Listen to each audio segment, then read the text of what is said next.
A very good afternoon and welcome to Lunchtime News on TV1. You're with me, Charlotte Benedict.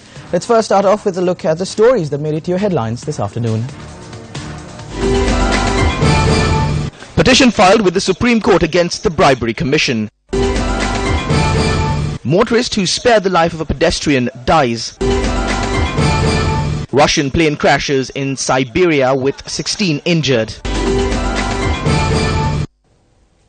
Now, starting off with your top story this afternoon, attorney at law Nagaladan Kodithuaku filed a petition at the Supreme Court citing the failure of the Bribery Commission to investigate the sale of tax-free vehicle permits that are provided to members of Parliament. The petition notes that the Bribery Commission has exploited its powers as the complaint which was lodged by him a few months ago at the Bribery Commission had not been investigated. He also notes that the sale of these tax-free vehicles will incur losses to the state amounting to billions. The petition notes that the exploitation of powers vested in the MPs is a breach of the Bribery and Corruption Act. 93 persons, including Prime Minister Ranil Wickremesinghe, Secretary to the UNP Minister Kabir Hashim and Attorney General were cited as respondents of the case. 90 persons who are said to have purchased these vehicles have also been named in the petition. A youth was killed in an accident that occurred in Paliagoda along the Colombo-Migumbo main road last night.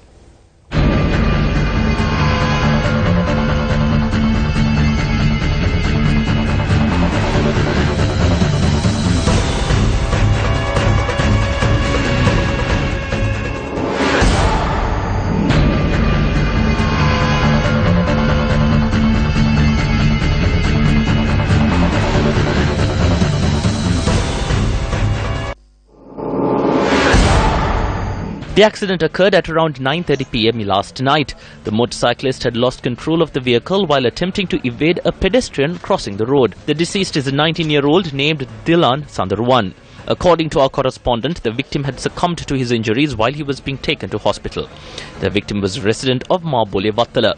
His remains are currently lying at the Colombo National Hospital.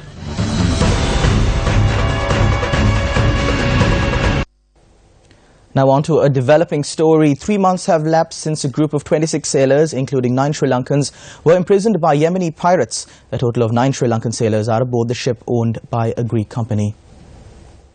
The ship Fair Apollon is currently anchored at the Al Hudaydah port in Yemen.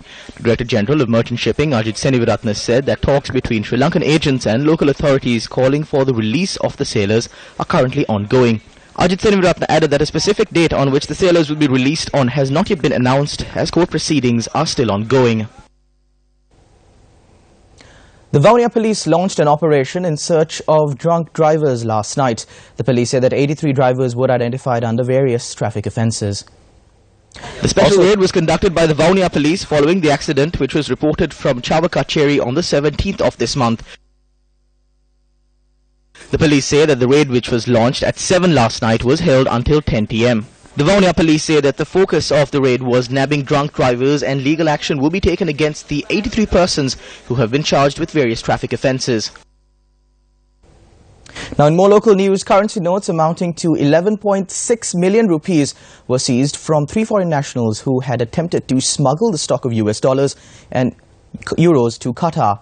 The arrests were made when at the Bandaranaike International Airport. Customs media spokesperson Dharmasena Kahadeva said that the suspects were 2 Egyptians and Lebanese nationals. In other local news, police arrested 1 suspect in possession of a stock of heroin along Ferguson Road in Grand Pass. According to the police, the suspect was in possession of 15 grams of heroin at the time of his arrest. The suspect is a resident of Colombo 14. Still in local news, an event organized to highlight the importance of coexistence was held yesterday. The event, which was organized by the Ministry of National Coexistence Dialogue in official languages, was held under the auspices of Prime Minister Ranil Wickremesinghe. සාහිත්‍ය දියුණු වෙන්නේ සාමය තියෙන අවස්ථාවේදී. සාමය නැති අවස්ථාවේදී Literature will only have room for growth if there is peace. If there is no peace, then literature will not grow.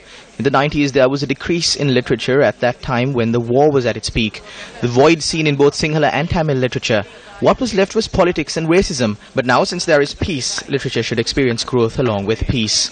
අපේ දේශපාලනයයි ජාතිවාදයයි දැන් යලිත් සාමය තියෙන නිසා සාමයක සාහිත්‍ය දියුණු වෙන්න ඕනේ. හම්බන්තොට වරාය පිළිබඳව With regard to what has come to light on the Hambantota port is that a sum of 116.25 million rupees has been spent, but a sum of 217 million rupees has been obtained as debt. So what happened to the rest, the 100 million? How many schools, hospital and roads could have been built?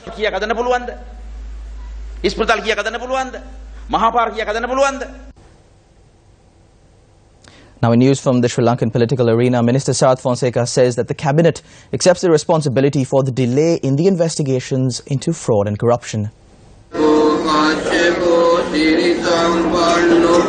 A Bodhi Puja was held at the Kalaniya Raja Mahavihara yesterday.